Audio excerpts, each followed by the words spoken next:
I am Alice, a 33-year-old sales executive at an e-commerce company in Winona.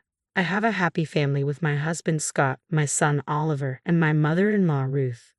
I grew up in Philadelphia and had a happy childhood. I got married at 18 while still in college, studying business management. My parents, who loved me a lot, were against it because they worried about my future. But I was deeply in love and didn't think about the consequences. My boyfriend and I seemed perfect for each other. We rented a place to live and worked multiple odd jobs to make ends meet because our families had cut us off. We had our first child when I was 19. At first, everything was going well, and we managed our parental duties. But soon after Oliver was born, things changed. My husband's father died in a car crash, and his mother had a severe shock that led to her being diagnosed with Parkinson's disease. Not being able to see his family deeply upset my husband. I supported him, but he eventually quit his job and became irresponsible. He got into gambling and became abusive.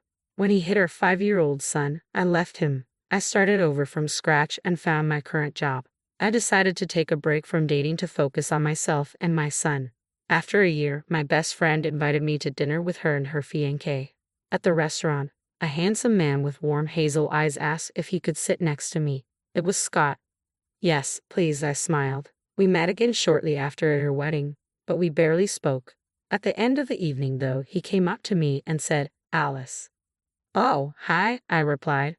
"I hope you don't mind me saying this, but you look stunning in that gown." I shyly thanked him and asked if he would like to take a walk after the wedding. During that walk, we talked about our career goals, hobbies, and families.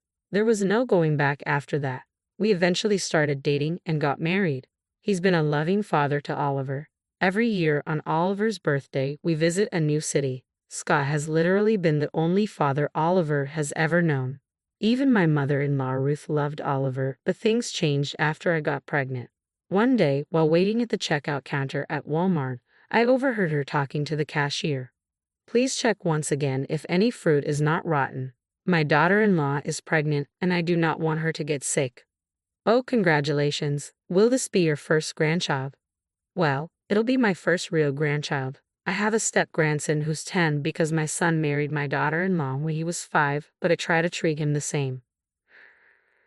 Tone was full of pretense, and the cashier, keeping things professional, only gave a faint smile. That day I realized Ruth never truly loved Oliver with her whole heart. She also had a granddaughter from my sister-in-law, whom she adored since birth. She pampered her with gifts and spent as much time as possible with her. Anyone who saw Ruth with her granddaughter would think she was the best grandmother ever. Well, she probably was, but only for her daughter's child. One morning, I woke up to a loud argument between Ruth and Scott. "Are you out of your mind? No way I'm letting you do this," Ruth shouted. "Mom, please. Oliver is my son, and I want to bring him up in the best way. I don't need any more children," Scott replied. I was furious to hear that Scott didn't want to have a biological child, and that Ruth was mad at both of us. Scott and I had discussed this the night before, and I had strongly advised him against it. "Hey, what about the family lineage?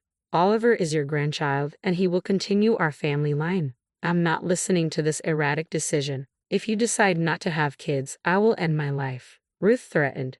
"You were just being ridiculous." "All right, I promise we won't do that," Scott said. "Tell me, did she brainwash you into this?"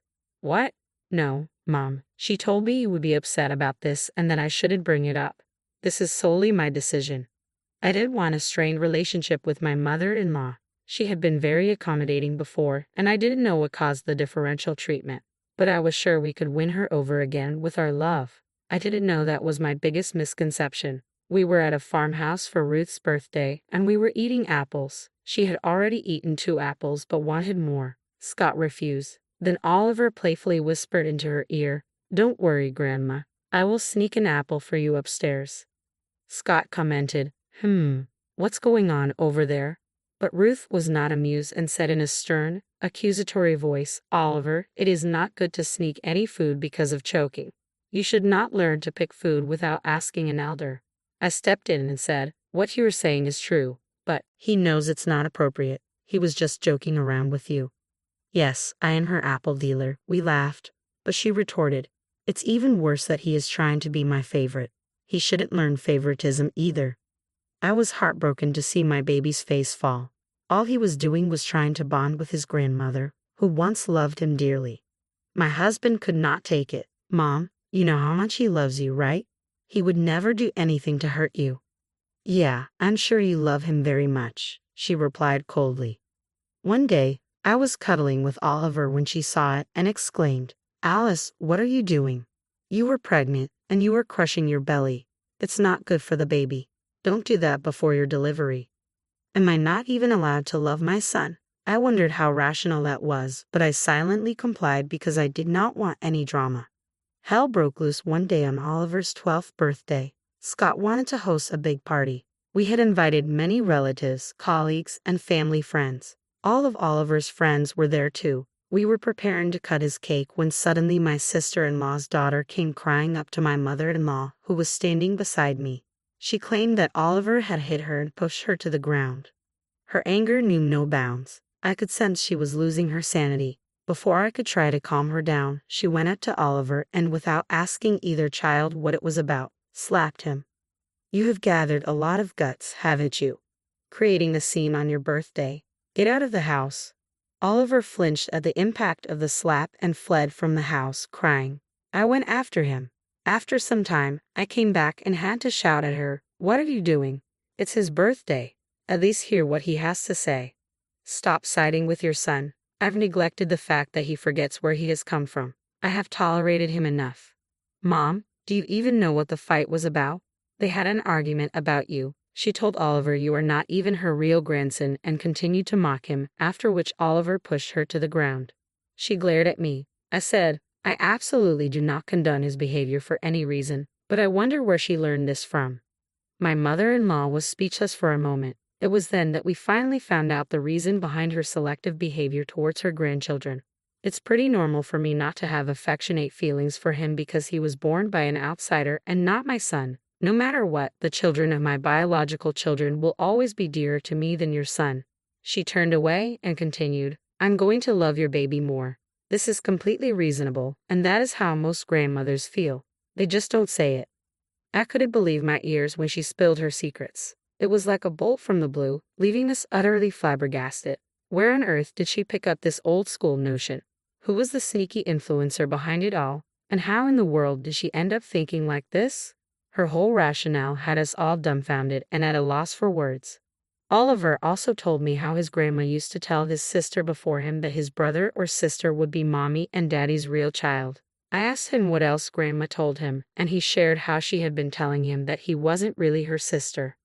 I saw my mother-in-law look away with a hint of guilt. Now Oliver thinks that he is extra special to us because we don't want him to realize how his little brother or sister is always going to be grandma's favorite grandchild.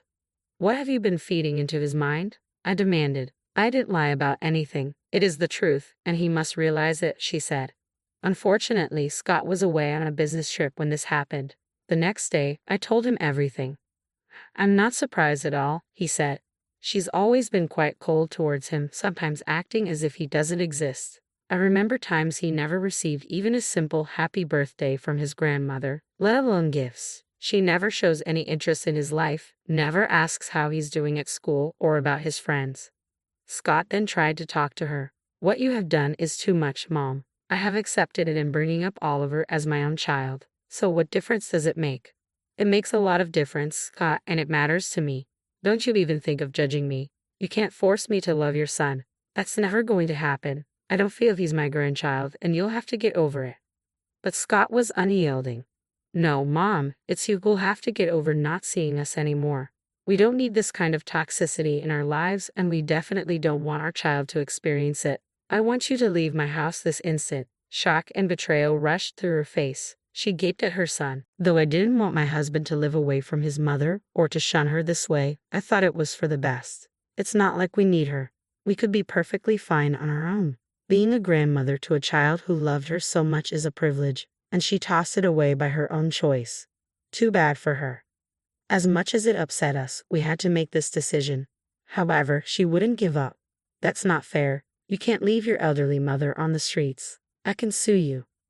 Do whatever you want. You cannot see your grandkids from now on. You will be a bad influence on them anyway, Scott responded. Since she said that, I low-key hoped that when she got older, she wouldn't try to crawl back to us asking for help because our doors would be closed to her. If that's how you truly feel about me and my son, then you should not be a part of my children's lives. I will disown you legally and make sure you are not able to fill their minds with poison anymore, Scott said. He packed her things and she went to stay at her native home in Florida. Meanwhile, she kept threatening us over the phone and asserting her rights over the house and her grandchildren. She even bad-mouthed me to her relatives, blaming me for separating her from her son. Blinded with rage, Scott and I blocked her on everything after sending her a text detailing her actions that we heard from Oliver and his cousin, how it was absolutely unacceptable, and how she'd never see her grandkids until they were much older and could understand the world around them so they wouldn't be swayed by her words. We didn't hear from her for a long time after that. One day, we got an anonymous call saying my mother-in-law was admitted to a hospital after breaking her pelvis in the bathroom. There were chances she would never be able to walk again. Scott got frantic upon hearing this and rushed to be by her side. No matter how good a father Scott was, he was a son too. Though he was mad at his mother for what she did, he couldn't hide the fact that he loved her. Honey, I think stopping her from seeing the kids is inhumane. Now she's old and infirm and would want to be with her family in these difficult times. She's just a bit old-fashioned. Scott got a little emotional. I met her in the hospital, and she told me how being alone on the hospital bed made her realize how unpredictable life is and that she didn't know karma would hit her this way. I think we should bring her back home, he said, holding my hand and looking into my eyes. I don't have the heart to leave her alone at this time, and I cannot keep going back and forth to Florida that often. I hope you understand. Of course, honey, it pains me too to see her this way. No matter what, she is your mother and you should tend to her right now. I agreed. It's going to be a bit difficult with Oliver, but I believe she has realized that she was wrong. A few days later, she got discharged from the hospital, and we brought her home. Things were going smoothly, and I thought we had finally come together as a happy family. One day, Oliver was playing around the house when he accidentally slipped and hurt his elbow. We were unexpectedly visited by officials from the social services department a few days later. They said they had received a complaint that my husband and I neglected our child because we were eagerly awaiting the arrival of our own baby. The claim was substantiated when they saw the injury mark on Oliver's elbow and assumed we might have physically abused him. They attempted to forcefully take him away. I was scared and tried my best to convince them otherwise, but they wouldn't listen. They took my baby away. I was inconsolable, Scott said. I wonder who might have given them this false information. My mother-in-law suggested we visit the office and personally convince them to let us keep Oliver. After a lot of hue and cry, we were finally able to get him back and prove that they might have received a malicious call. But as we prepared to take Oliver home, he softly mumbled to me, "Don't leave me with Dad, Mama. I'm scared of him." This came as a surprise to me since he had never said that before. Scott was shocked too. He tried to hug Oliver. One day, I found Oliver alone and managed to talk to him about that day. Oliver loves his mama, doesn't he? Yes, Mama. And he never lies to me, so will he answer honestly? He nodded. Why are you scared of Daddy, honey? Did he say something? No, but Grandma said once the baby is here, he will throw me out of the house. Such spite. We gave her another chance to have a happy family, and she totally blew it. I realized she could never accept us. I also suspected she was the one who had contacted social services with the fake complaints. But I decided not to confront her right away and talk to Scott first. However, fate intervened. Ever since her accident, my mother-in-law had been using a wheelchair. That evening, she was preparing coffee when she accidentally spilled hot water on her leg. Mother of God, help! She screamed at the top of her lungs as she sprang from her wheelchair and rushed to the kitchen to get some ice. Coincidentally, Scott returned from the office at that moment. I came out of my room, and both of us were appalled to see that she had been faking her injury to get back into the house. Mom, you can walk? She froze and slowly turned around to see us. Oh, the impact of the hot water was such that I could finally walk. What a miracle. I guess she didn't realize that she couldn't fake it anymore. This is sick, Mom. How could you stoop so low? I have idolized you since childhood, and this is how you turned out to be, just because you despise a little child so much. I had never seen Scott so angry and sad at the same time. I trusted you and wanted to take care of you when I heard about your accident. This is how you repay me. Get out of my house now. Honey, please hear me out. I did all of this because I wanted to make you realize that we can be a happy family even without that child. Your child needs a grandparent. Don't deprive her of this happiness. What will you say once she grows up and finds out she has a grandmother you chose to hide from her? I will take care of it. When he or she is old enough to understand your wrongdoings, they will automatically see that you could have done no good by being around them. Scott packed her things and came back with her luggage. You can't be a good mother if your mind convinces you to do and say all that to a young child, and even brainwash him. We never saw his mother after that. A few months later, I gave birth to a beautiful baby girl.